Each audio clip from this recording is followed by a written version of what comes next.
Sometimes the cruelest storms bring the most unexpected mercy.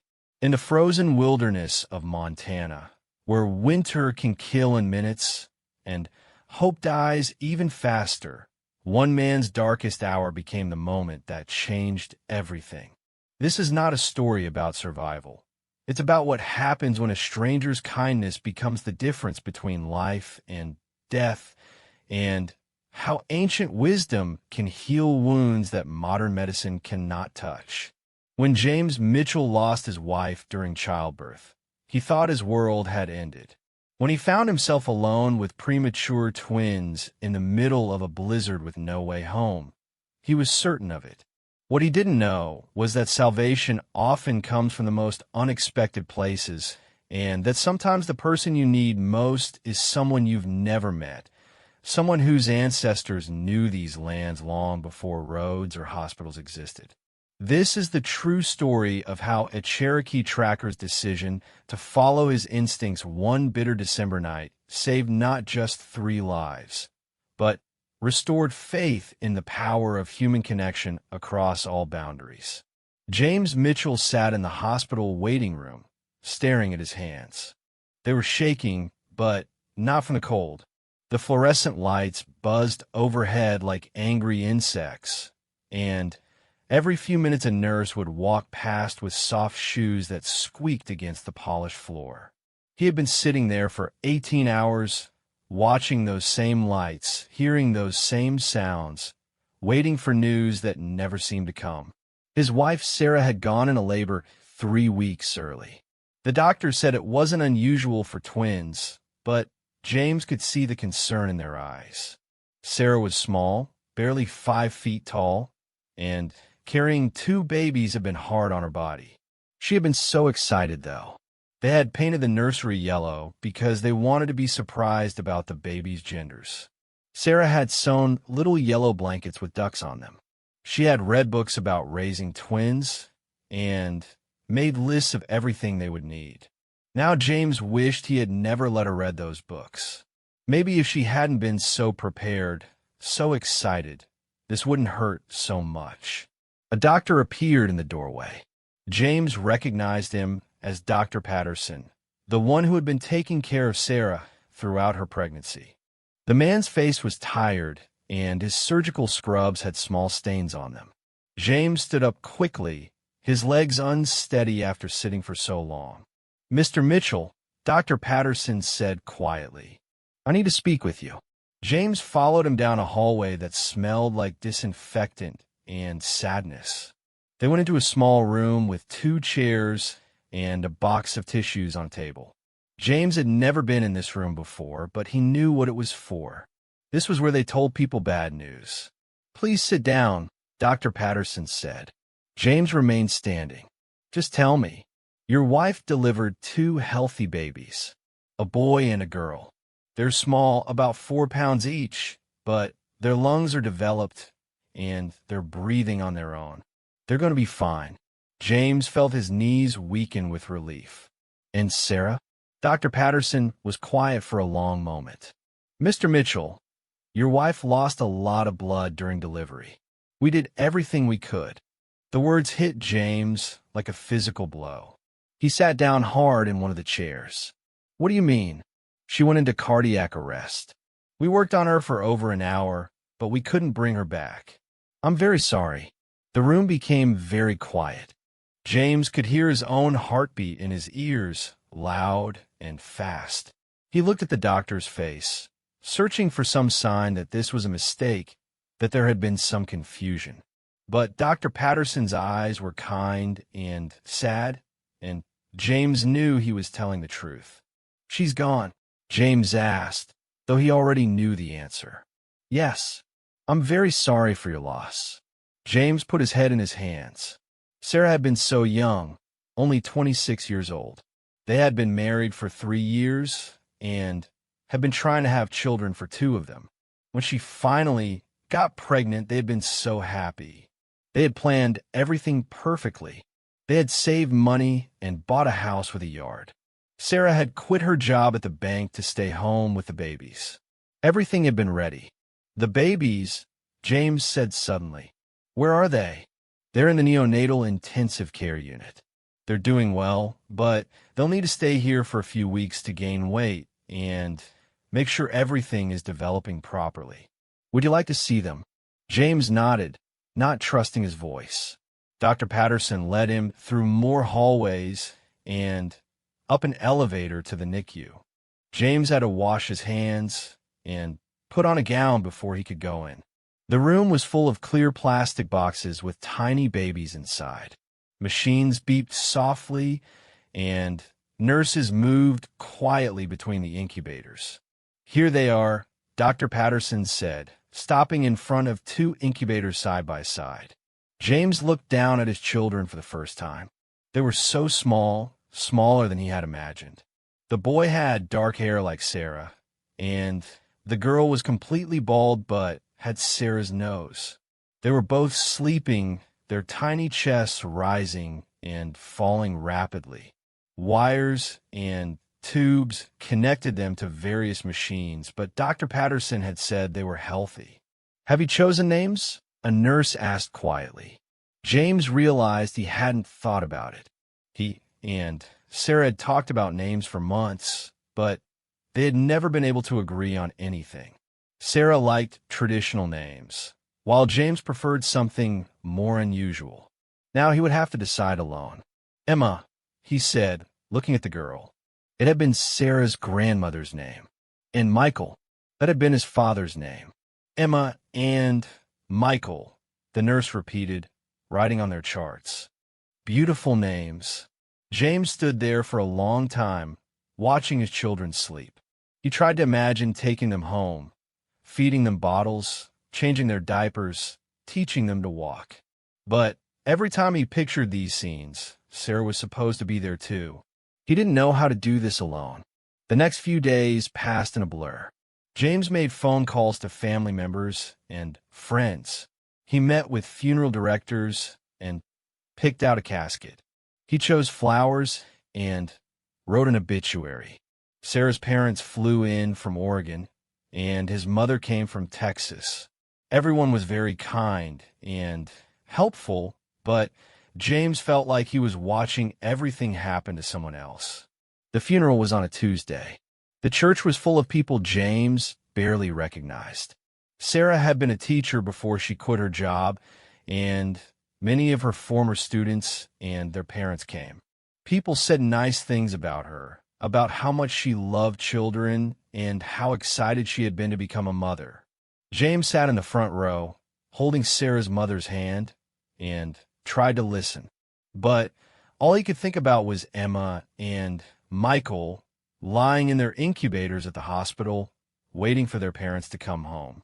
After the funeral, everyone went to James and Sarah's house. Sarah's mother had organized food, and people filled the living room and kitchen, talking quietly and sharing memories. James walked through his own house, feeling like a stranger. Everything reminded him of Sarah. Her coffee cup was still in the sink from the morning she went into labor. Her reading glasses were on a nightstand next to a book about caring for newborns. You should stay with us for a while, Sarah's father said. At least until the babies come home. No, James said. I need to figure this out on my own. You don't have to do everything alone, his mother added. We're here to help. But James couldn't explain to them that being around other people made it harder. When he was alone, he could almost pretend that Sarah was just in another room, or that she had gone to the store and would be back soon. When other people were around, especially people who wanted to help him, it made Sarah's absence more real. The babies stayed in the hospital for 3 weeks. James visited them every day, sometimes twice a day. He learned how to change their diapers and give them bottles. The nurses taught him how to hold them properly and how to tell when they were hungry or tired. Emma was more active than Michael. She cried louder and ate more. Michael was quieter but more alert. He would look directly at James with serious dark eyes, as if he was trying to figure something out. They know you're their daddy, one of the nurses said. Babies can recognize their parents' voices and smell. James wondered if they could also sense that something was missing. Did they know that there should be another person holding them and talking to them? Could babies feel sadness?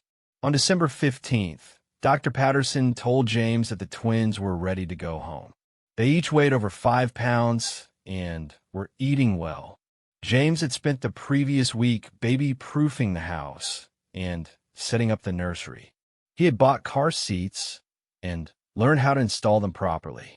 He thought he was ready, but standing in the hospital lobby with 2 car seats containing his sleeping children, he felt completely overwhelmed. The nurse who had been taking care of Emma and Michael walked with him to the parking lot.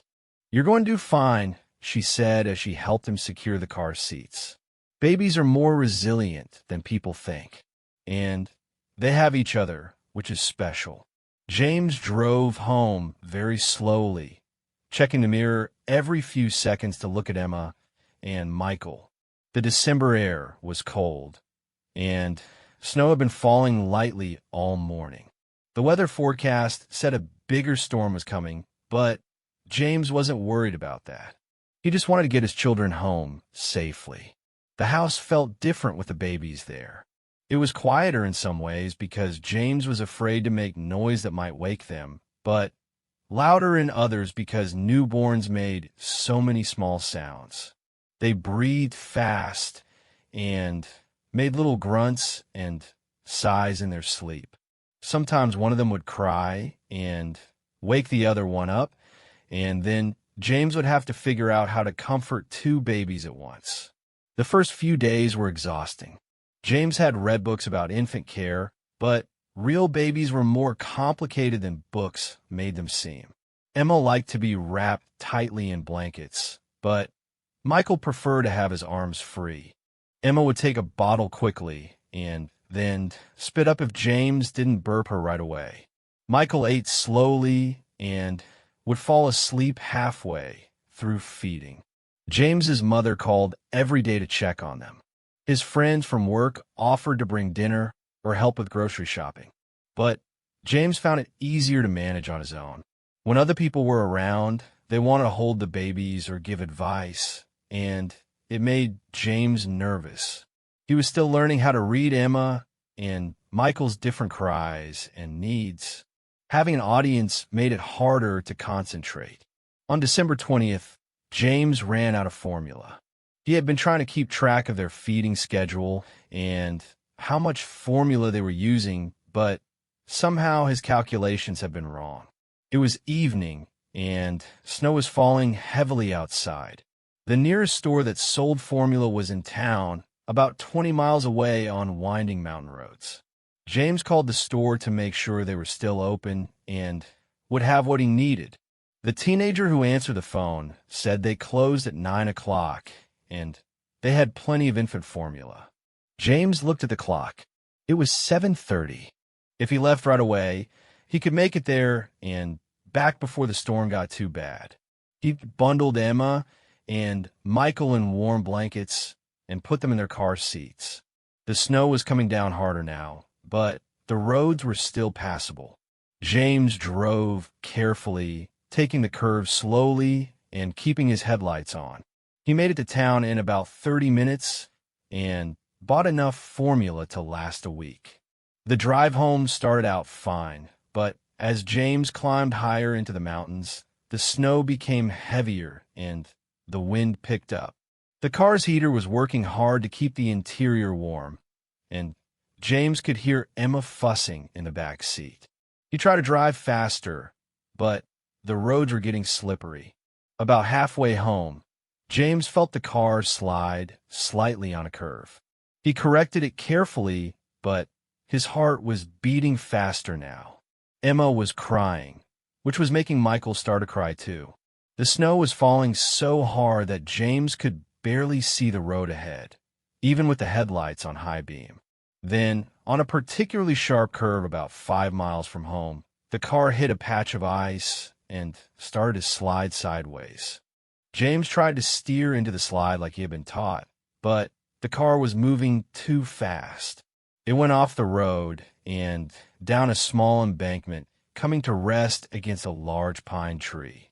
The impact wasn't severe, but it was enough to stall the engine. James's shoulder hurt where the seatbelt had caught him, but he didn't think he was seriously injured. In the back seat, both babies were crying loudly, but they seemed to be okay too. James tried to restart the car, but nothing happened. The engine wouldn't even turn over.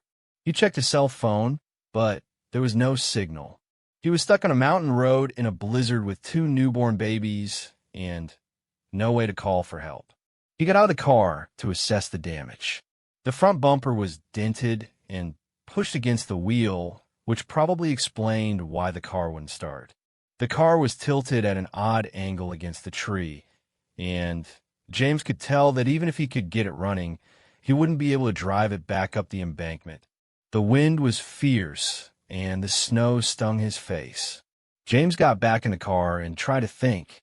The nearest house was at least 2 miles away, too far to walk with 2 babies in this weather. He could try to walk for help alone, but that would mean leaving Emma and Michael in the car, and James couldn't bring himself to do that. He wrapped the babies in extra blankets and tried to keep them warm. The car was cooling down quickly without the heater running, and James knew they couldn't stay here all night. Emma and Michael needed to be fed and kept warm, and the temperature was dropping fast. James had never felt so alone in his life. He thought about Sarah and wondered what she would do in this situation. She had always been better at solving problems and staying calm in emergencies. James was the one who worried and overthought things. Sarah would have had a plan by now. As he sat in the dark car, listening to his children cry and watching the snow pile up on the windshield, James realized that for the first time since Sarah's death, he was truly afraid. Not just sad or overwhelmed, but genuinely scared that something terrible was about to happen to the 3 of them. He closed his eyes and tried to think of a solution, but all he could hear was the wind outside and the sound of Emma and Michael crying. They were hungry and cold, and James didn't know how to fix either of those problems. He had never felt so helpless or so responsible for someone else's well-being. The snow kept falling, and the car kept getting colder. James pulled the babies closer to him and tried to use his own body heat to keep them warm. He told himself that someone would find them in the morning, that they just had to make it through the night. But deep down, he wasn't sure they could. Thomas Crow Feather was making his evening rounds when he noticed something wasn't right. As the only search and rescue coordinator for Glacier County, he had developed an instinct for reading the mountains. Tonight, that instinct was telling him someone was in trouble. The Cherokee tracker had moved to Montana 15 years earlier after retiring from the Army Rangers. He had grown up in Oklahoma, learning traditional hunting and tracking skills from his grandfather, but the military had taught him how to find people who didn't want to be found. In retirement, he used both sets of skills to help find people who were simply lost. Thomas lived alone in a cabin about 10 miles outside of town. He preferred the solitude after 20 years of military life, and the mountains reminded him of the stories his grandfather used to tell about the old days when native people lived freely in the wilderness. His cabin was simple but well-equipped. He had modern communication equipment for his search and rescue work, but also traditional tools like handmade snowshoes and a bow his grandfather had given him. The storm had been building all evening, and Thomas had been monitoring the weather reports and radio chatter from the sheriff's department. By 8 o'clock, the county had issued a travel advisory, asking people to stay home unless they had an emergency. But Thomas knew that emergencies didn't wait for good weather. He was sitting by his wood stove, reading a book about wilderness survival techniques, when his radio crackled to life. It was Deputy Martinez from the sheriff's department. "Thomas, you there?" "I'm here," Thomas replied, setting down his book. "What's going on?" "We've got a situation developing. Store owner in town, says a young man came in around 8 o'clock to buy baby formula. Had two tiny babies with him in car seats. That was over an hour ago, and with these road conditions, he should have been home by now. Thomas felt a familiar tightening in his stomach. In his experience, when someone with small children was late getting home during a storm, it usually meant they were in serious trouble. "What kind of vehicle?" he asked. "Blue Honda sedan. Montana plates." Store owner said the guy looked exhausted, like he hadn't been sleeping much. The babies couldn't have been more than a few weeks old. Any idea what route he was taking home? Probably Highway 12 up to Silver Creek Road. That's the most direct way to get to the residential areas from town. Thomas knew that stretch of road well. It wound through the mountains for about 20 miles, with steep drop-offs and sharp curves. In good weather, it was a pleasant drive with beautiful views. In a blizzard, it was treacherous. "I'll head out and take a look," Thomas said. "Can you give me a description of the driver?" "Hold on." There was a pause while Deputy Martinez consulted his notes. Mid-20s, brown hair, wearing a heavy coat. Store owner said he seemed nervous, kept looking out at the snow. Asked specifically about formula for premature babies. Something about that detail bothered Thomas. Premature babies meant the children were especially vulnerable to cold and exposure. If this family was stranded somewhere in this storm, time was critical. "I'm leaving now," Thomas told the deputy. "Keep monitoring the radio in case I need backup." Thomas gathered his gear quickly but methodically. Heavy winter clothing, emergency medical supplies, rope, flares, and his grandfather's traditional medicine bundle that he always carried on rescues. He had learned long ago that sometimes the old remedies worked better than modern medicine, especially when treating shock and hypothermia. His vehicle was a modified pickup truck with four-wheel drive and snow chains. He also loaded his snowmobile into the bed of the truck in case he needed to access areas where the truck couldn't go. The wind was howling outside his cabin, and Thomas could see that at least 6 inches of new snow had fallen in the past hour. As he drove toward town, Thomas tried to think like the missing driver. A young father with premature babies would be anxious to get home quickly. He probably wasn't familiar with mountain driving in severe weather. He might have been driving too fast for the conditions, or he might have taken a wrong turn in the low visibility. Thomas started his search on Highway 12, driving slowly and scanning both sides of the road for any sign of vehicle tracks leaving the pavement. The snow was falling so heavily that tracks would be covered quickly, but Thomas had trained himself to notice subtle signs that most people would miss. About 10 miles out of town, he found the first clue. There are tire marks in the snow where a vehicle had skidded on a curve. The marks led toward the edge of the road, but Thomas couldn't see any further evidence from his truck. He parked and got out to investigate on foot. Using a powerful flashlight, Thomas followed the tire tracks to where they disappeared over the edge of the road. The embankment was steep, but not a cliff. He could see broken tree branches and disturbed snow about 30 feet down the slope. Something had definitely gone off the road here. Thomas returned to his truck and called Deputy Martinez on the radio. "I found evidence of a vehicle accident on Highway 12, about 10 miles north of town. Vehicle went off the east side of the road. I'm going down to investigate. Do you want backup?" "Not yet. The road conditions are too dangerous for more vehicles. I'll call if I need help." Thomas unloaded his snowmobile and rode it carefully down the embankment. The machine's headlight cut through the swirling snow, and within minutes he spotted the blue Honda sedan wedged against a large pine tree. The car was tilted at an angle, and snow had already begun to accumulate on the windshield. As he approached the vehicle, Thomas could hear something that made his blood run cold. Through the wind and snow, he could hear babies crying. He reached the car and looked through the passenger window. Inside, he could see a young man holding two small bundles. The man looked up when Thomas's light hit the window, and their eyes met through the glass. The expression on the father's face was a mixture of relief, desperation, and exhaustion. Thomas tapped gently on the window. "Are you hurt?" he called out. The man shook his head and pointed to the babies.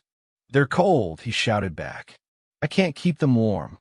Thomas tried the door handle, but the car was locked. The young father reached over and unlocked it, and Thomas was immediately hit with a blast of cold air from inside the vehicle. The car's heater had been off for at least an hour, and the temperature inside was dropping fast.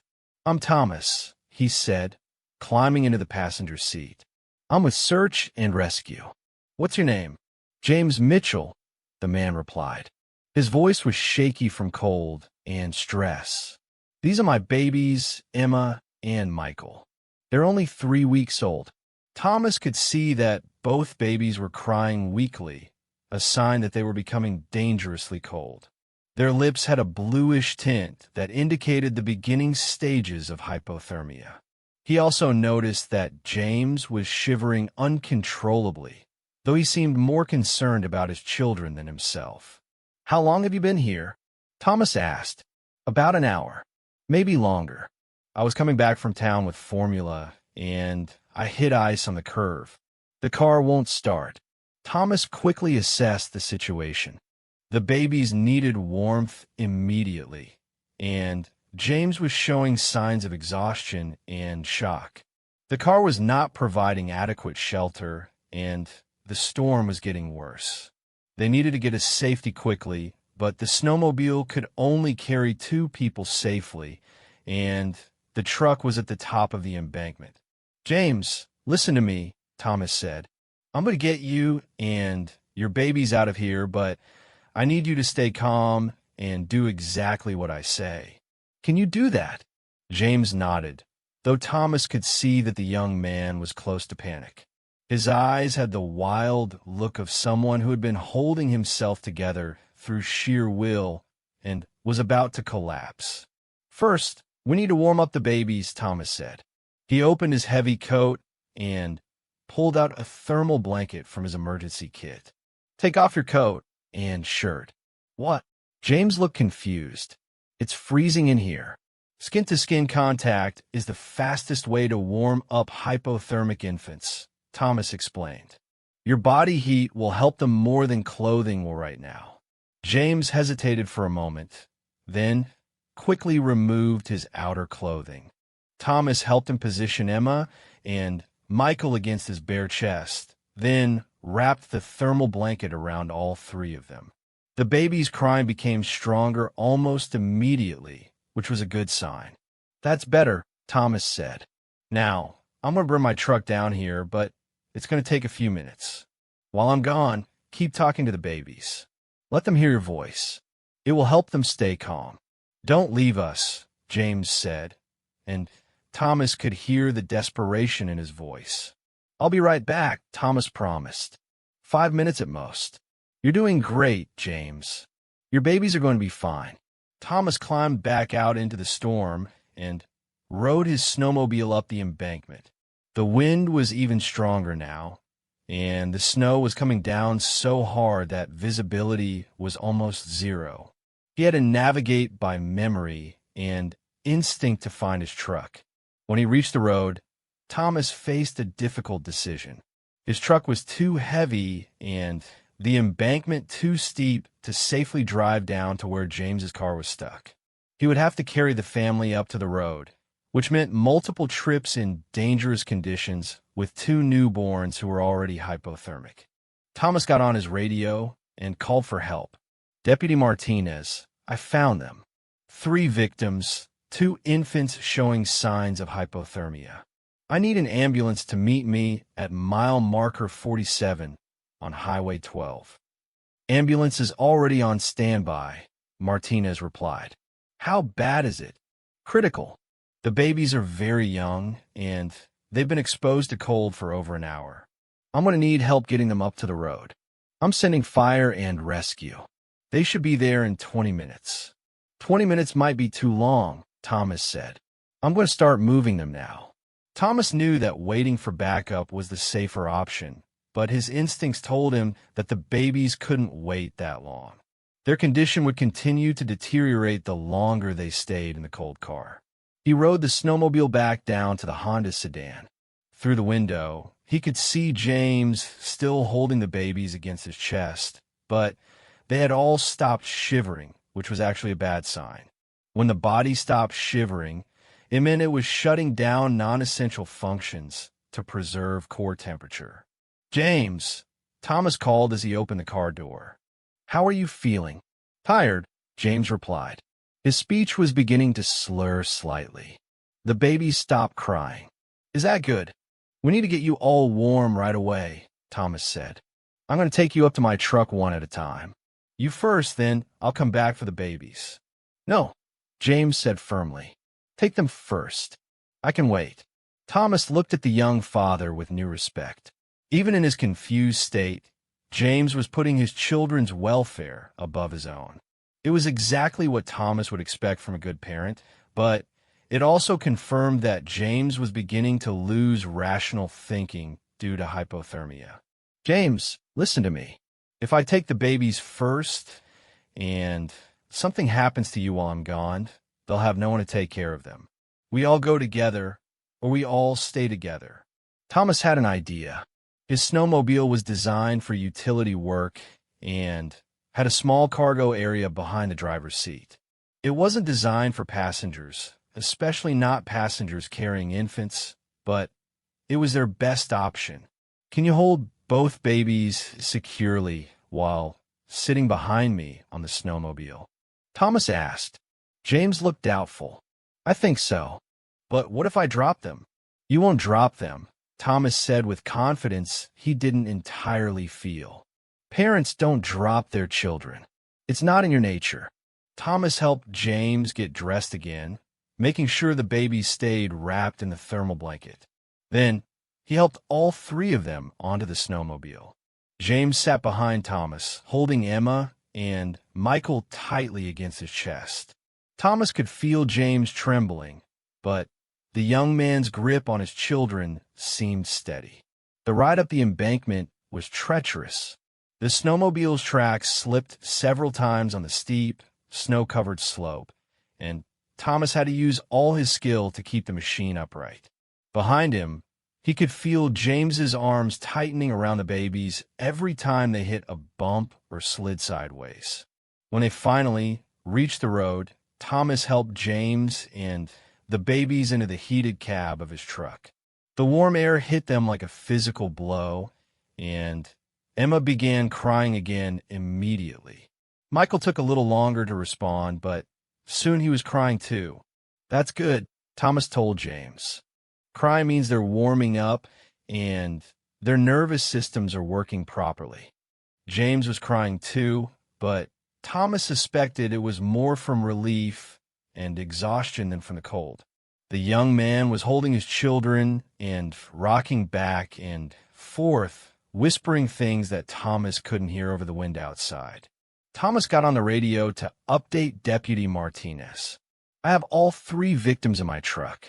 The babies are responsive, but still need immediate medical attention. Where's that ambulance? 10 minutes out, Martinez replied. How's the father? Thomas looked at James, who was still holding the babies and whispering to them. Shaken up, mild hypothermia, but stable. He'd go down there. Kept his kids alive until help came. While they waited for the ambulance, Thomas used his emergency supplies to help warm James and the babies more effectively. He had chemical heat packs designed for hypothermia victims, and he carefully placed them around the babies to raise their core temperature gradually. Too much heat too fast could be dangerous for someone suffering from severe hypothermia. What's your wife going to say about you being out in this storm? Thomas asked, trying to keep James talking and alert. James was quiet for a long moment. She died, he said finally. 3 weeks ago, when they were born. Thomas felt something twist in his chest. He had assumed James had a wife waiting at home, worried sick about her family. The reality was much worse than anything he had imagined. "I'm sorry," Thomas said quietly. "That must be incredibly difficult." "I don't know what I'm doing," James said, his voice breaking. "I don't know how to take care of them by myself. Tonight, I couldn't even drive them home safely." "You kept them alive," Thomas pointed out. "In a situation that would have killed a lot of people, you kept your children warm and safe until help came." "That's not nothing, James. That's everything." The ambulance finally arrived, its red and blue lights cutting through the swirling snow. The paramedics were professionals who had dealt with cold weather emergencies before. They quickly assessed Emma and Michael and determined that while they had been dangerously cold, they were going to be fine. James was also treated for mild hypothermia and exhaustion. "We're going to take them to the hospital for observation," the lead paramedic told Thomas. "The baby should be fine, but we want to monitor them overnight to make sure there are no complications from the cold exposure." As the ambulance prepared to leave, James grabbed Thomas's arm. "Thank you," he said. "I don't know how to thank you enough." "You don't need to thank me," Thomas replied. "Just take care of those babies. They're going to need their father." "I don't know if I can do this alone," James said. Thomas looked at the young man, remembering his own grandfather's words about how the strongest trees grow in the places where the wind blows hardest. "You're not alone," Thomas said. "Not as alone as you think." James spent 2 days in the hospital with Emma and Michael. The doctors wanted to make sure the babies had no lasting effect from their exposure to the cold, and they were also concerned about James himself. He had been running on adrenaline and determination since Sarah's death, and the accident in the storm had pushed him to his physical and emotional limits. On the second day, while James was dozing in the chair next to the baby's hospital beds, a familiar voice woke him up. "How are they doing?" James opened his eyes to see Thomas Crow, Feather, standing in the doorway of the hospital room. The Cherokee tracker looked different in daylight and without his heavy winter gear. He was tall and lean, with graying hair pulled back in a ponytail and intelligent dark eyes that seemed to take in everything at once. "They're okay," James said, sitting up straighter. "The doctors say there's no permanent damage from a cold. They're just keeping them for observation." "And how are you doing?" Thomas asked, stepping into the room. James considered lying, saying he was fine, but something about Thomas's direct gaze made him want to tell the truth. "I'm scared," he admitted. "I keep thinking about what could have happened. What if you hadn't found us?" "But I did find you," Thomas said simply, "and you kept them safe until help came. That's what matters." Thomas approached the hospital beds and looked down at Emma and Michael, who were both sleeping peacefully. "They're beautiful," he said. "They look strong. They're all I have left of her," James said quietly. "Of my wife." Thomas nodded, understanding without needing explanation. "What was her name?" "Sarah. Sarah Mitchell. She was a teacher. She loved children so much, and she was so excited about becoming a mother." James's voice caught. "She would have known what to do in that situation. She would have been prepared." "You were prepared," Thomas said. "Maybe not with equipment or supplies, but you were prepared in the ways that mattered. You stayed calm, you kept them warm, you didn't give up." "I felt like giving up," James confessed. "Sitting in that car, listening to them cry, not knowing if anyone would find us. I felt like maybe it would be easier if we all just went to sleep and didn't wake up." Thomas was quiet for a moment, then sat down in the other chair in the room. "My grandfather used to tell me that the hardest battles aren't fought with weapons. They're fought with the decision to keep going when everything inside you wants to stop." "Are you married?" James asked. "Do you have children?" "No," Thomas said. "I spent 20 years in the Army. Never seemed like the right time to settle down. Now I'm 52 and live alone in the mountains. Sometimes I wonder if I made the right choices. At least you chose, James said. I thought I had my whole life planned out, and then everything changed in one night. Thomas looked at Emma and Michael again. Emma was stretching in her sleep, her tiny fist opening and closing. Michael was perfectly still, breathing quietly. They're going to need a lot from you, Thomas said. More than you probably think you can give. I know, James said. Everyone keeps telling me that babies are resilient, that children adapt to whatever situation they're born into. But these two were supposed to have a mother. They were supposed to have two parents who knew what they were doing. No parent knows what they're doing, Thomas said. Every child is different, and every situation is unique. You learn as you go. How would you know? James asked, then immediately felt bad about the sharpness in his voice. I am sorry. I didn't mean that. It's okay, Thomas said. You're right that I don't know about raising children, but I know about adapting to situations you never expected to be in. I know about making decisions when you don't have enough information. And I know about taking care of people who depend on you. A nurse came in to check on the babies, and Thomas stood up to leave. I should let you rest. Wait, James said. I never properly thanked you for what you did. You saved our lives. I did my job, Thomas said. No, it was more than that. You didn't just rescue us. You made me feel like we were going to be okay. Like I wasn't completely alone. Thomas paused at the doorway. You're not completely alone, James. You have them. He nodded toward Emma and Michael. And if you ever need anything at all, you can call me. Thomas pulled a business card from his wallet and handed it to James. It was a simple white card with just his name and a phone number. I mean that, Thomas said. Day or night. If you need help, or if you just need someone to talk to, call me. After Thomas left, James looked at the card for a long time. He couldn't remember the last time someone had offered help without expecting something in return. Since Sarah's death, people have been kind, but also somewhat distant, as if grief were contagious. Thomas was the first person who had talked to him like he was still a complete person, not just someone to be pitied. James and the babies went home the next day. The house felt enormous and empty. James had always thought it was the perfect size for a small family, but now it seemed like there was too much space and too much silence. Every room reminded him of plans he and Sarah had made, conversations they had had about their future. The twins' feeding schedule meant that James got very little sleep. Emma ate every 2 hours during the day, but could go 3 hours at night. Michael had the opposite pattern. He wanted to eat every hour and a half during the day, but would sleep for longer stretches at night. By the end of the first week, James felt like he was living in a fog of exhaustion. His mother called every day to check on them. Sarah's parents called twice a week. Friends from work sent care packages and offered to help with groceries or cleaning.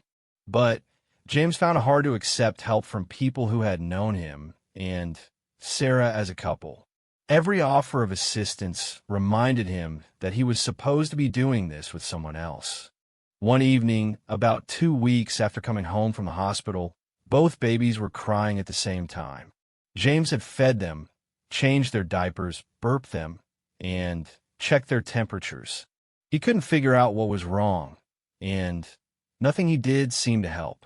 He was walking around the living room, holding both babies and bouncing gently when they suddenly stopped crying and looked at him with identical serious expressions. What do you want? James asked them. I've tried everything I can think of. Emma made a small gurgling sound, and Michael yawned.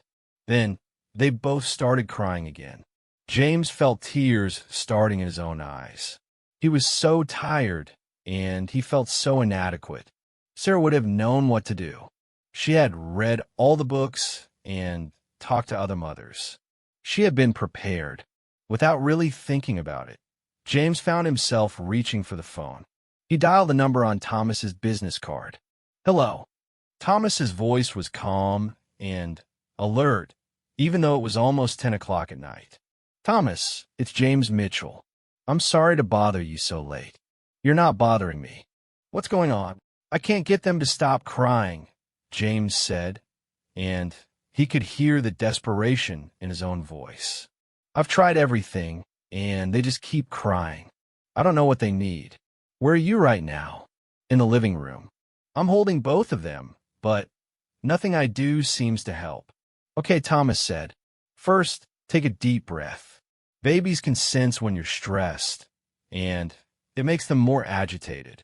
James tried to breathe deeply, but it came out shaky. I feel like I'm failing them. You're not failing them, Thomas said firmly. You've kept them fed and clean and warm for 2 weeks. You're doing fine. Then, why won't they stop crying? Sometimes babies cry because they're overstimulated, Thomas explained. Too much light, too much noise, too much activity. Try turning off the lights and sitting down in a quiet room. James carried the babies into the nursery and turned off the overhead light, leaving only a small night light glowing. He sat down in a rocking chair Sarah had picked out and continued to hold both babies. What now? He asked Thomas, who had stayed on the line. Try humming, Thomas said. Something low and steady. It doesn't matter what song. James felt self-conscious, but he started humming a song his own mother used to sing to him when he was small. To his amazement, both babies gradually stopped crying and started listening. It's working, James said quietly. Keep going, Thomas encouraged. James hummed for another few minutes, rocking gently back and forth. Emma fell asleep first, her tiny body relaxing against his chest. Michael stayed awake a little longer, looking up at James with dark, serious eyes, but eventually he closed his eyes too. They're asleep, James whispered into the phone. Good. How do you feel? James thought about it. Better. Calmer. Thank you for talking me through that. You did the work, Thomas said. I just made a suggestion. Can I ask you something? James said, Of course. Why did you give me your phone number? You don't even know me. Thomas was quiet for a moment. When I found you in that car, I saw something that reminded me of myself when I was younger. Someone who was trying to do the right thing, but felt like he was in over his head. When were you in over your head? Army deployment in Afghanistan. I was leading a squad of young soldiers who looked to me to keep them safe. Some of them weren't much older than teenagers. Every decision I made could mean the difference between them going home to their families or not. That must have been terrifying. It was. But I had good mentors, people who had been through similar situations and could guide me. Everyone needs someone like that, especially when they're facing something they've never dealt with before. James felt something loosen in his chest, a tension he hadn't even realized he was carrying. I feel like I'm supposed to have all the answers. Like a good father would know instinctively what to do. No father knows instinctively what to do, Thomas said. Good fathers are the ones who ask for help when they need it, and keep trying even when they make mistakes. After they hung up, James sat in the nursery for a long time, watching Emma and Michael sleep. The house felt less empty somehow, less overwhelming. It occurred to him that for the first time since Sarah's death, he had asked for help and received it without feeling like he was being judged or pitted. Over the next few weeks, James called Thomas several more times. Sometimes it was because the babies were fussy and he couldn't figure out what they needed. Sometimes it was because he felt overwhelmed and needed someone to talk to. Thomas always answered, no matter what time of day or night, and he always had practical suggestions or just listened when James needed to talk. One Saturday morning in January, Thomas called James. How are you doing today? He asked. Pretty good, James said. Emma slept for 4 hours straight last night, which felt like a miracle. Michael discovered his feet yesterday and spent an hour staring at them. That sounds like progress. How are you holding up? Some days are harder than others, James admitted. Yesterday was rough. I was looking through Sarah's things, trying to decide what to keep and what to give away. I found a journal where she had written letters to the babies before they were born. Reading those letters was harder than I expected. What did the letters say? Just normal things. How excited she was to meet them, what she hoped for their future, how much she already loved them. But also practical things like reminders to make sure they had their vaccinations on schedule and to read to them every day. Do you read to them?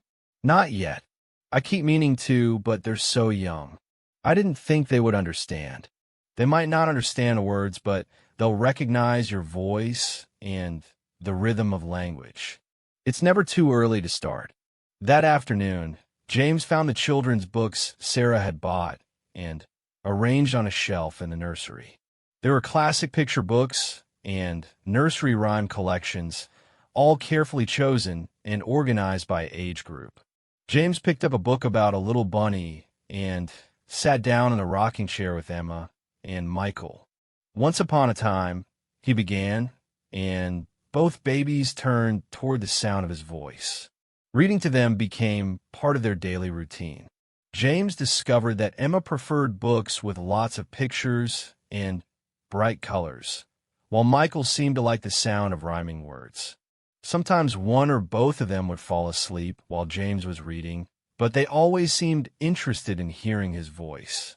One evening, while James was reading a book about farm animals, Michael smiled for the first time. It was a real smile, not just gas or a random facial expression. He looked directly at James and smiled as if he recognized him and was happy to see him. James called Thomas immediately to tell him about it. "That's wonderful," Thomas said. "The first real smile is a big milestone." "I wish Sarah could have seen it," James said. "Maybe she did," Thomas replied. James wasn't sure what he believed about life after death, but he liked the idea that Sarah might somehow know about the important moments in Emma and Michael's lives. He started talking to her sometimes when he was alone with the babies, telling her about their progress and asking her what she thought about different decisions he had to make. In February, James had to take the twins for their 2-month checkup. He was nervous about managing both babies at the doctor's office by himself, so he called Thomas to ask for advice. "Would you like me to come with you?" Thomas offered. James was surprised by the offer. "You don't have to do that. I'm sure you have other things to do." "I don't have anything more important than helping a friend," Thomas said. The word friend caught James off guard. He realized that without consciously thinking about it, he had started to think of Thomas as a friend too. It was different from his other friendships, which were based on shared experiences or common interests. His friendship with Thomas seemed to be based on something deeper, something that had been forged in the crisis they had shared. Thomas met James at the pediatrician's office and helped him carry the babies and their supplies inside. The waiting room was full of other parents with children of various ages. James noticed that he and Thomas drew some curious glances, and he wondered what people thought about their unlikely friendship. Dr. Peterson, the pediatrician, was pleased with Emma and Michael's progress. They had both gained weight appropriately and were meeting their developmental milestones. Emma weighed 8 pounds now and was very alert and active. Michael was a little smaller at 7.5 pounds, but was also developing normally. "They're beautiful, healthy babies," Dr. Peterson told James. "You're doing an excellent job with them." "I am," James asked, genuinely surprised. "Absolutely. They're well nourished, they're growing properly, and they're obviously bonding well with you. Single parenting is never easy, especially with twins, but you should feel proud of how well you're managing." After the appointment, Thomas helped James carry the babies back to the car. As they were securing the car seats, Thomas noticed that James seemed quieter than usual. "Everything okay?" he asked. "The doctor said I was doing a good job," James said. "I didn't expect that." "Why not?" "I guess I assumed that everyone could tell I was making it up as I went along. I feel like I'm constantly one step away from disaster." "Every parent feels that way," Thomas said. "The difference is that you're honest about it." As they stood in the hospital parking lot, James realized how much his life had changed since that night in December when Thomas had found them in the stranded car. He was still scared sometimes, still overwhelmed by the responsibility of raising two children alone. But he no longer felt like he was drowning. "Thomas," he said suddenly, "would you like to come over for dinner sometime? I mean, I can't cook very well, but I could order something. I'd like you to see where we live." Thomas smiled, and James realized it was the first time he had seen the older man look truly relaxed. "I'd like that very much," Thomas said. As James drove home with Emma and Michael sleeping in their car seats, he felt something he hadn't experienced since before Sarah's death. He felt hopeful about the future, not because his problems had been solved or because raising children had gotten easier, but because he had learned that he didn't have to face everything alone. The mountains outside his car windows looked different now, too. Instead of seeming hostile and dangerous, they looked protective, like guardians watching over the valley where his small family was learning to build a new kind of life together. The dinner invitation marked the beginning of something neither James nor Thomas had expected.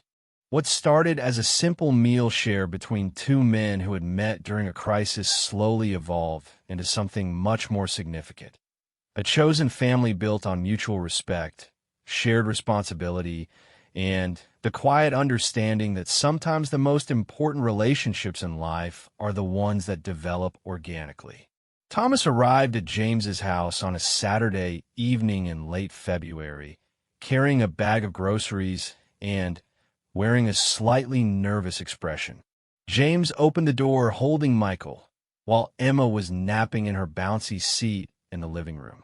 "I brought supplies," Thomas said, holding up the bag. "I thought I could cook dinner instead of ordering something. If that's okay with you."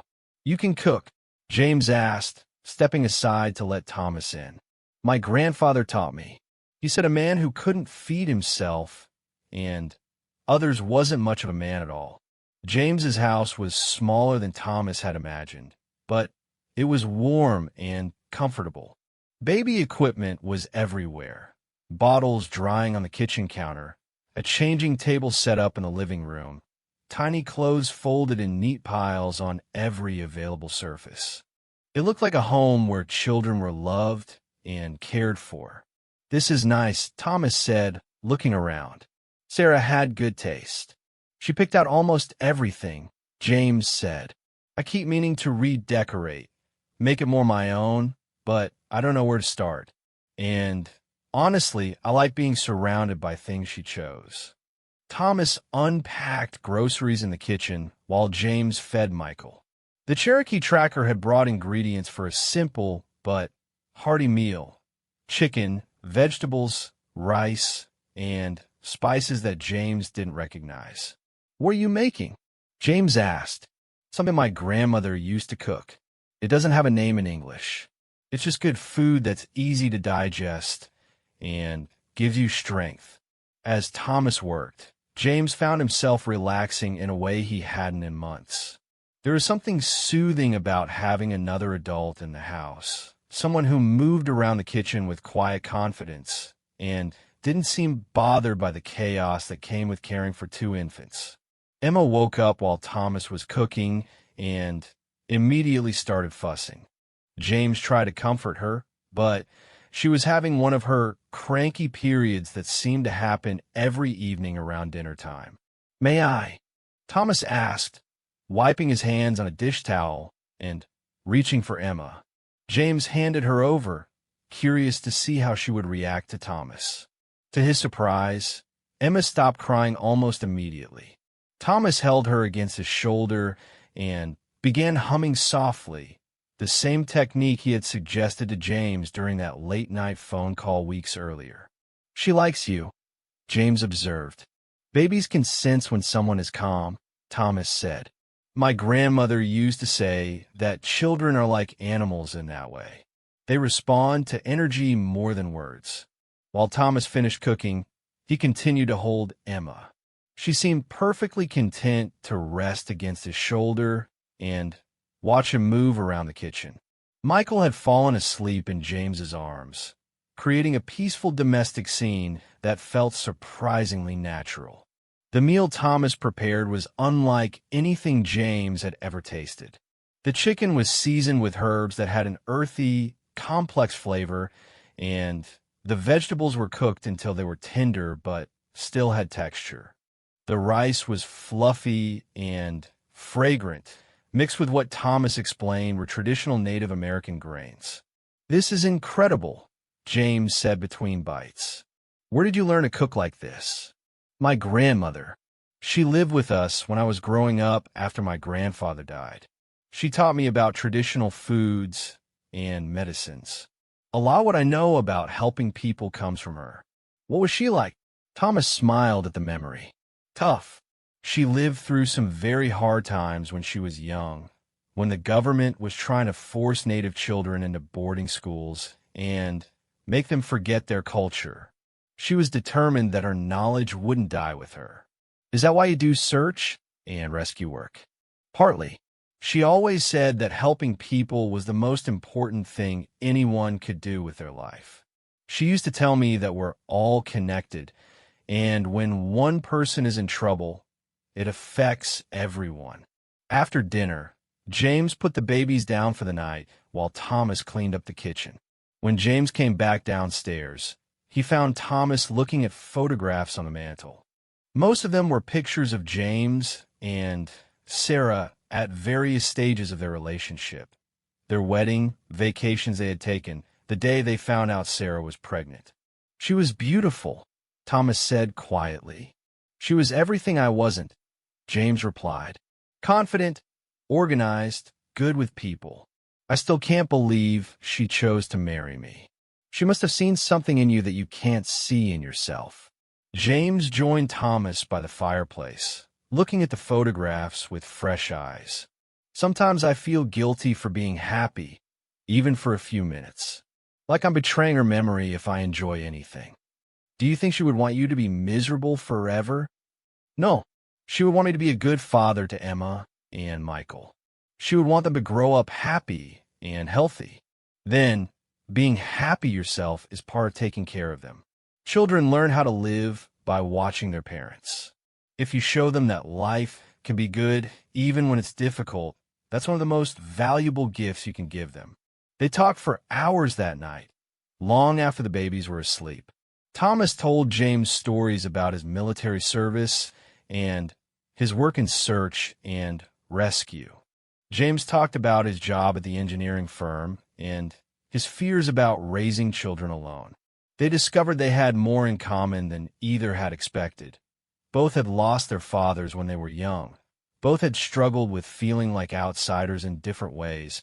Both had found purpose in helping others. When Thomas finally left that evening, James felt like something fundamental had shifted.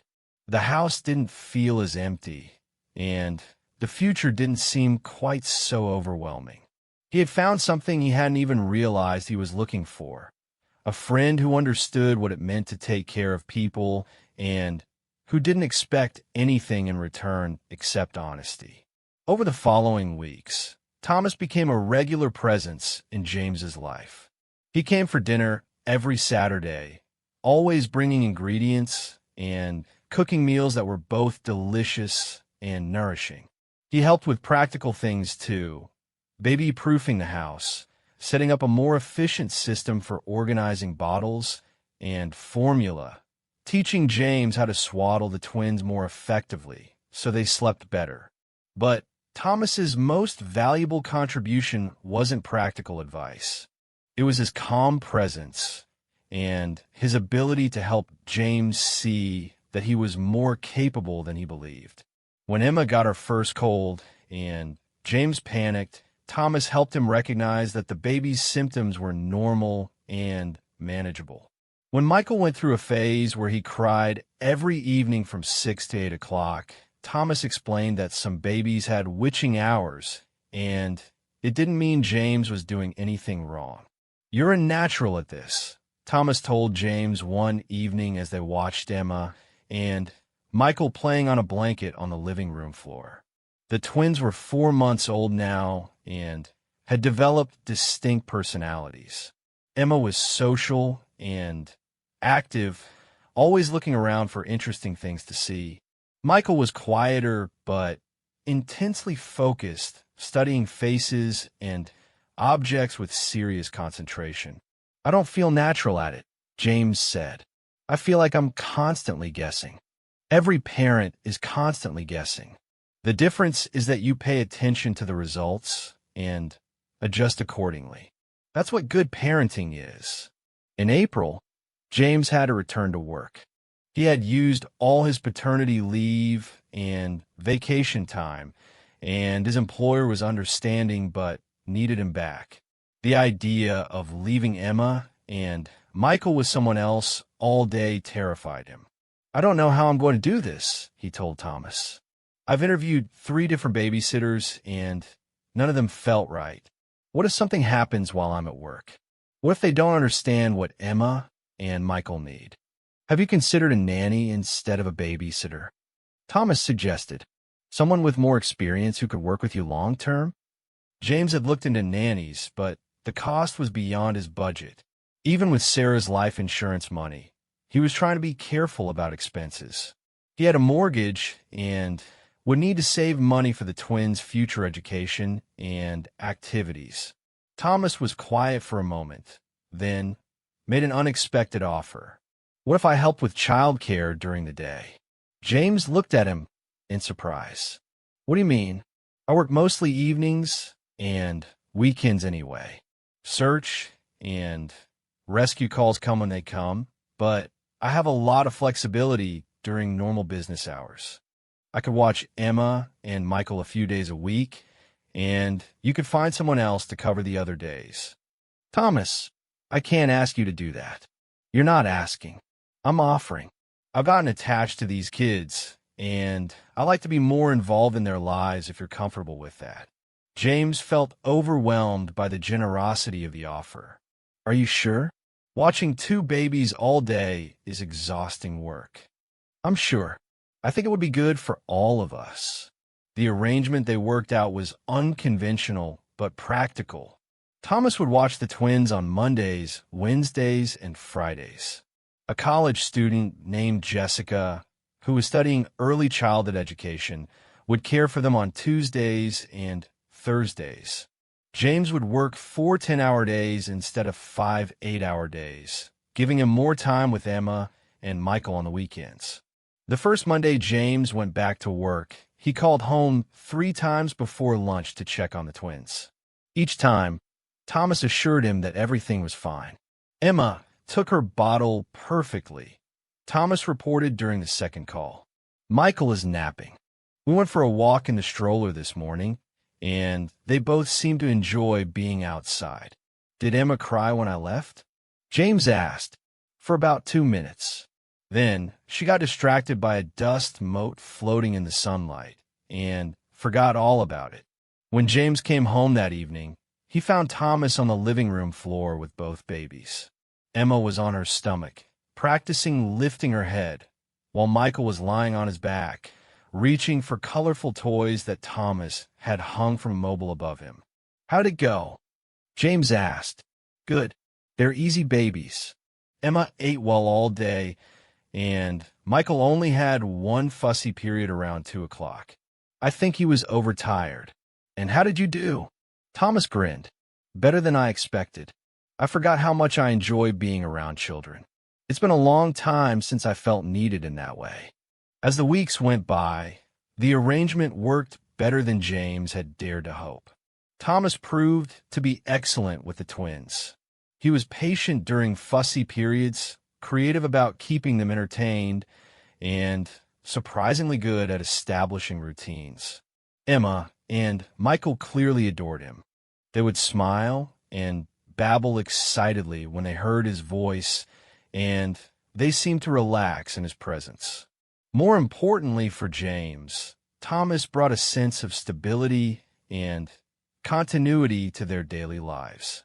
When James was at work, he didn't worry constantly about the twins because he knew they were with someone who cared about them genuinely, not just someone who was being paid to watch them. The college student, Jessica, also worked out well.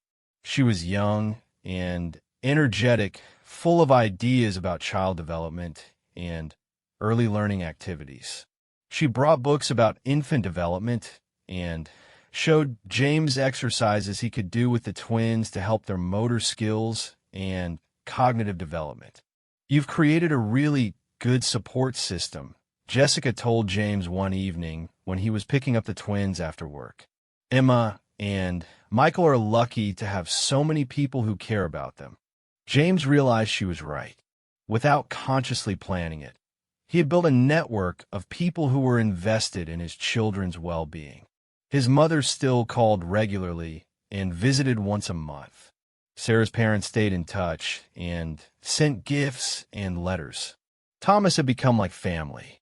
Even Jessica, who was technically just an employee, clearly cared about Emma and Michael's development and happiness. One evening in May, as Thomas was getting ready to leave after dinner, Emma pulled herself up to a standing position for the first time. She was holding onto the coffee table, wobbling but determined, with a huge smile on her face. "Did you see that?" James exclaimed. "She's standing." Thomas immediately got out his phone to take pictures. "Sarah would be so proud," he said. It was the first time Thomas had mentioned Sarah so directly, and James felt a wave of emotion. "I wish she could see this. I wish she could see how beautiful and smart they're becoming." "Maybe she can," Thomas said gently. "And even if she can't, you're seeing it for both of you. You're remembering it for both of you." That night, after Thomas left and the twins were asleep, James sat in the nursery and thought about how much his life had changed since that terrible night in December. He was still a single father, still overwhelmed sometimes by the responsibility of raising 2 children alone. But he was no longer isolated or hopeless. He had learned that family didn't have to be defined by blood or marriage. It could be defined by choice, by commitment, by the decision to show up for each other when it mattered most.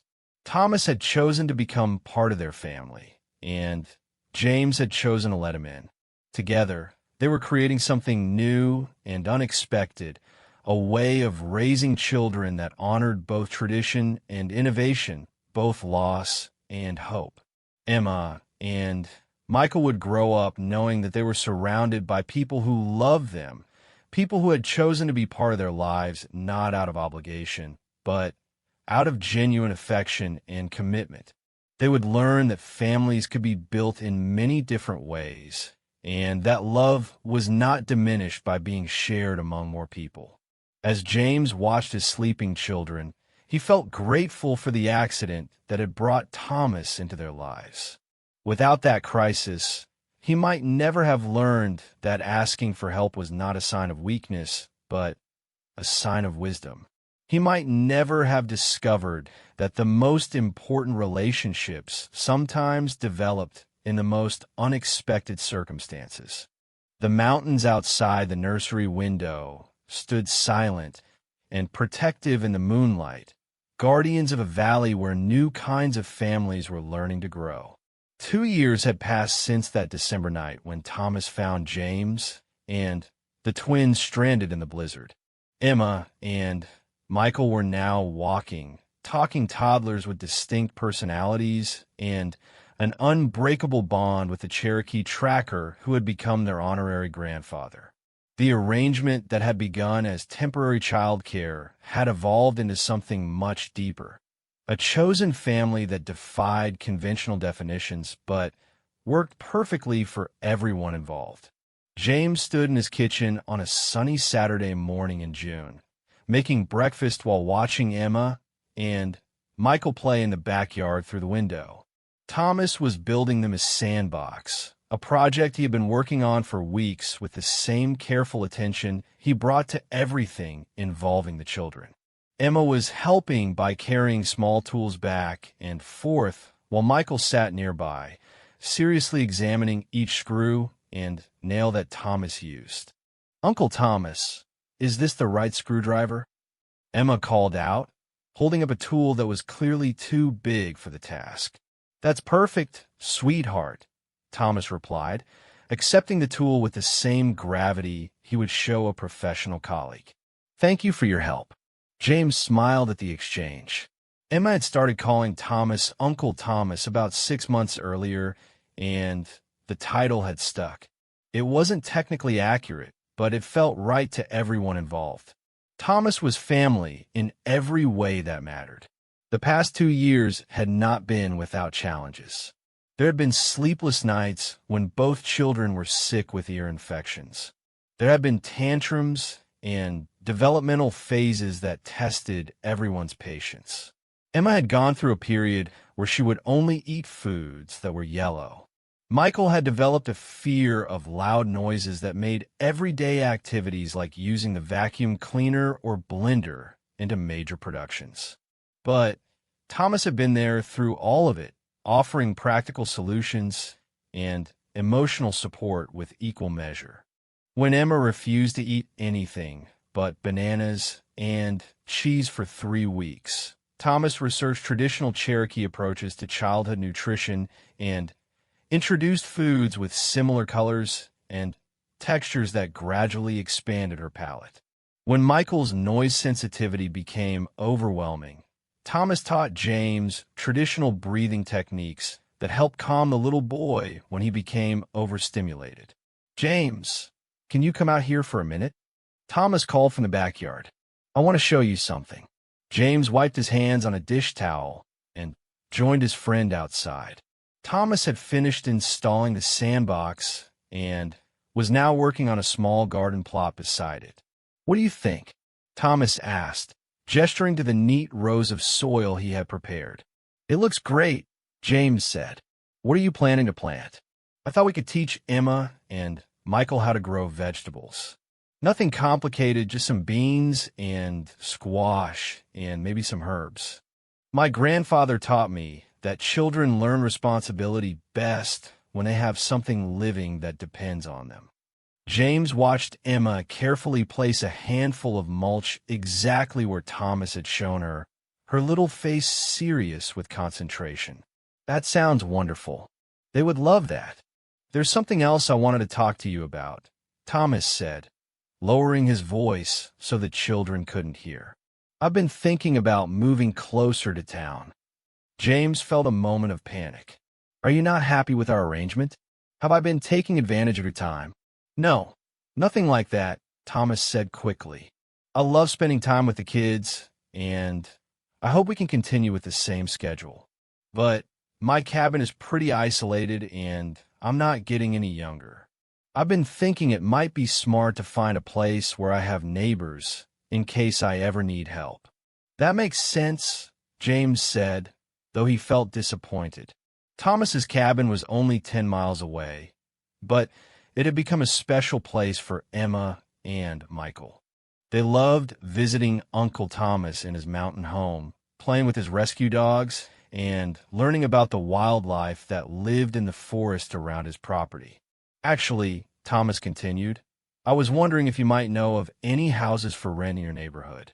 I like to stay close to you and the kids." James stared at his friend in surprise. "You want to move into our neighborhood? If that wouldn't be strange for you. I know we have an unusual friendship, and I don't want people to get the wrong idea or make you uncomfortable." "Thomas," James said slowly, "I would love to have you living nearby.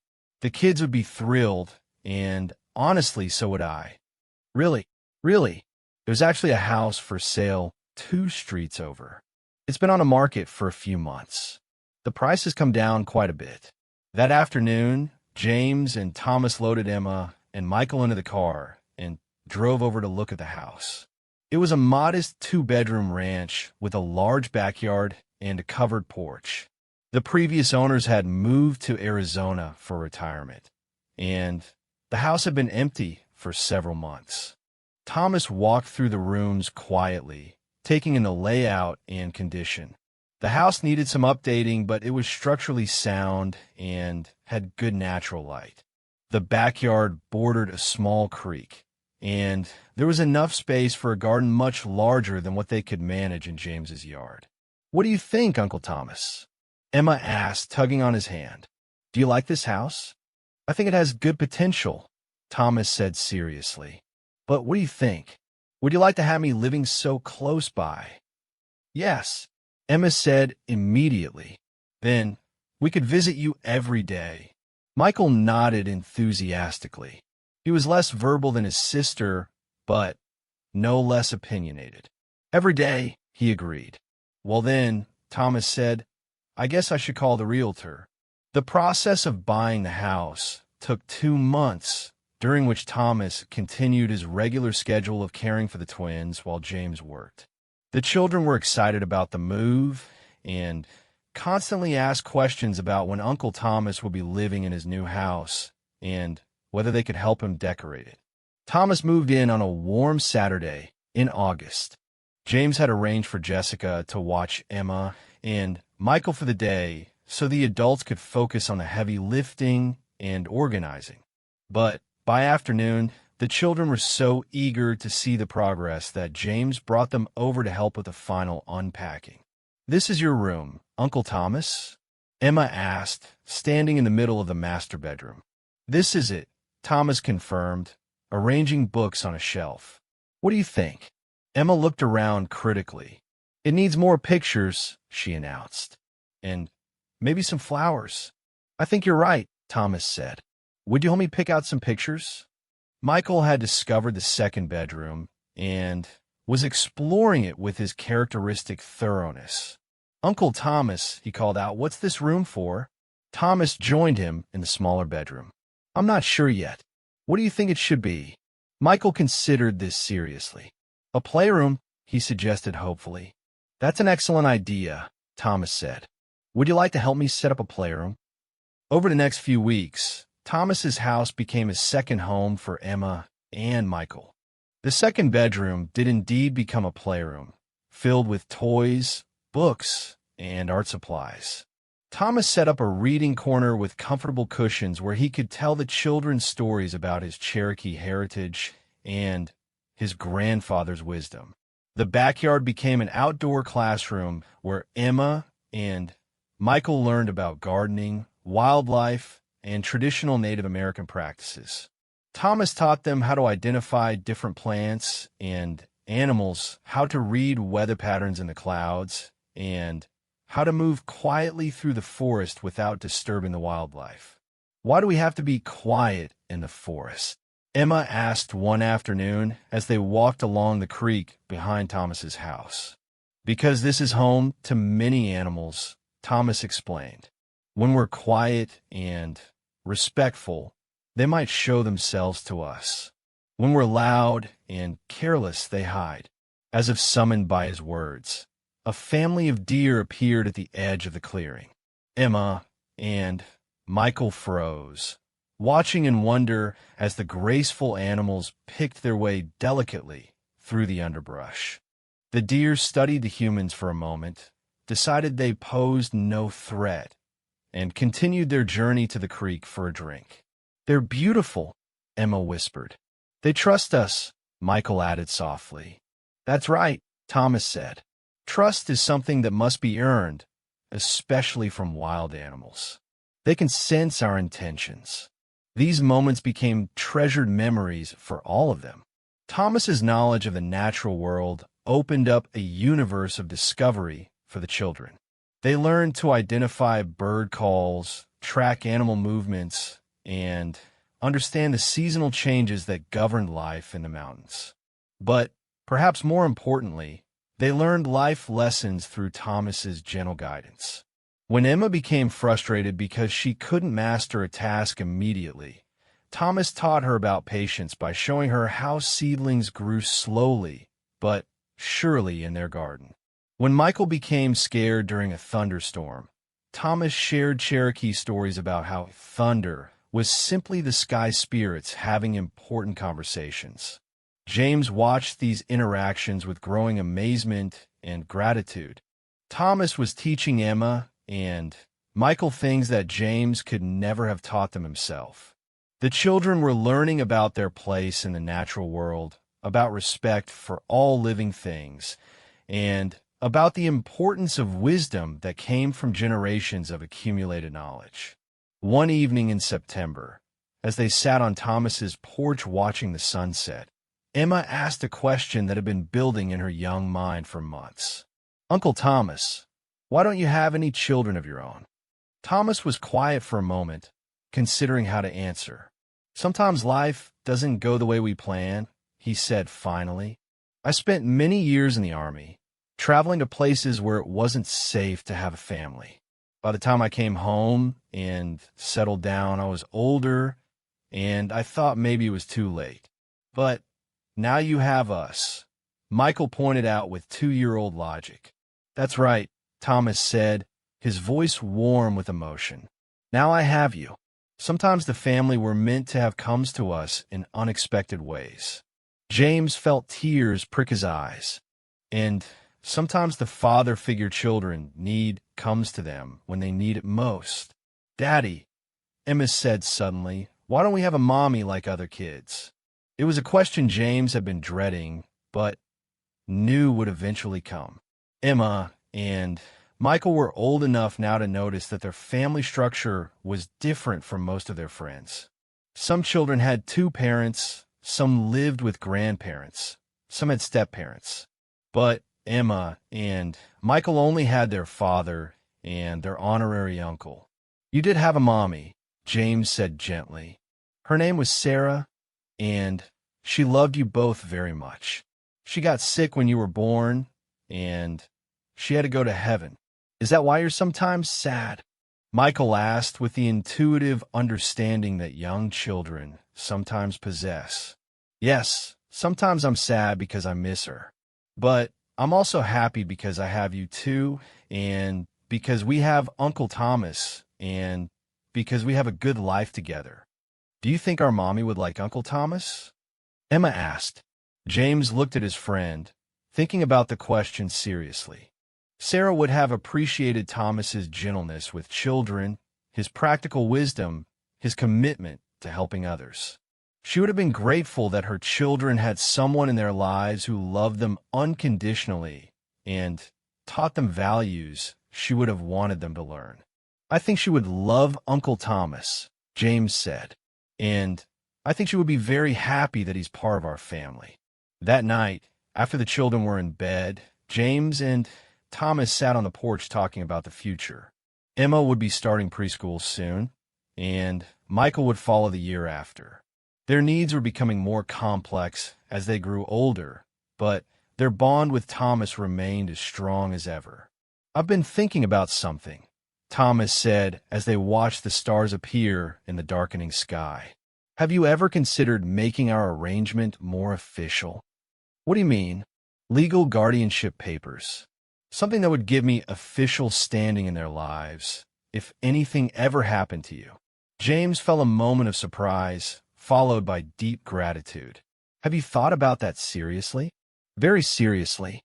Emma and Michael are like my own grandchildren. If something happened to you, I would want to be able to take care of them, to make decisions for them, to keep them safe." "What about your own life?" "Your freedom." Thomas smiled. "James, these children have given me more purpose and joy than I've had in 20 years. Taking care of them isn't a burden, it's a privilege." They talked late into the night about practical considerations and legal requirements. James realized that making Thomas an official guardian would provide security for all of them. The children would know they always had someone to care for them. Thomas would have legal authority to make decisions for them if needed, and James would have peace of mind knowing his children's future was secure.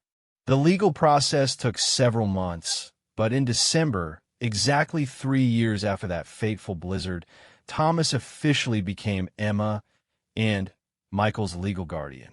The ceremony was small, held in a lawyer's office with just the four of them present. But for James, it felt as significant as any family milestone they had celebrated. Now it's official, the lawyer said as they signed the final papers. Mr. Crowfeather, you're legally responsible for these children in the event that their father is unable to care for them. Emma and Michael didn't fully understand the legal implications, but they understood that Uncle Thomas was now officially part of their family in a way that couldn't be changed or taken away. That evening, they celebrated with a special dinner at Thomas's house. The children had helped prepare traditional Cherokee fry bread, and Thomas had cooked venison that he had hunted earlier in the fall. It felt like a ceremony, a recognition of how far they had all come and how much they had built together. I want to tell you both a story, Thomas said as they finished eating. It's about how families are made. Emma and Michael settled in beside him on the couch, ready for one of Uncle Thomas's stories. Long ago, Thomas began, the Cherokee people believed that families were not just made by blood, but by choice. When someone proved themselves to be trustworthy and caring, when they showed that they would sacrifice their own comfort to help others, they could be adopted into a family and become as important as any blood relative. Like you did with us? Emma asked. Like I did with you, Thomas confirmed. And like your father did with me. We chose each other, and that choice made us family. Will you tell us about our mommies sometime? Michael asked. About how Daddy chose her? I will, Thomas promised. I'll tell you about how your parents met and fell in love and how excited your mother was when she found out she was going to have twins. I'll tell you about how much she wanted to meet you and how she would be so proud of the wonderful children you've become. As James listened to Thomas' promise to keep Sarah's memory alive for their children, he felt a profound sense of completion. His family looked nothing like what he had imagined when he and Sarah were planning their future together, but it was strong and loving and complete in its own way. Emma and Michael would grow up knowing they were surrounded by love, supported by people who had chosen to be in their lives out of affection rather than obligation. They would learn about their Cherokee heritage through Thomas's teachings, about their mother's love through carefully preserved stories and photographs, and about their father's devotion through his daily presence and care. Most importantly, they would learn that families could be created in many different ways, and that the most enduring bonds were often forged not in easy times, but in moments of crisis when people had to decide whether to help each other or walk away. The blizzard that had nearly destroyed James's small family had instead brought them exactly what they needed, a wise and gentle man who understood that helping others was the highest calling in life. Thomas had saved their lives that December night, but in the years that followed, they had saved each other in ways that were quieter, but no less profound. Outside Thomas's window, the Montana mountains stood eternal and protective, guardians of a valley where lost souls had found each other and learned that love, like families, could be built from the most unexpected materials. Kindness, choice, and the simple decision to show up when someone needed you most. The three people who had huddled together in a stranded car during a winter storm had become four people who chose to face whatever challenges lay ahead together, bound not by blood but by something stronger, the unbreakable ties of chosen love.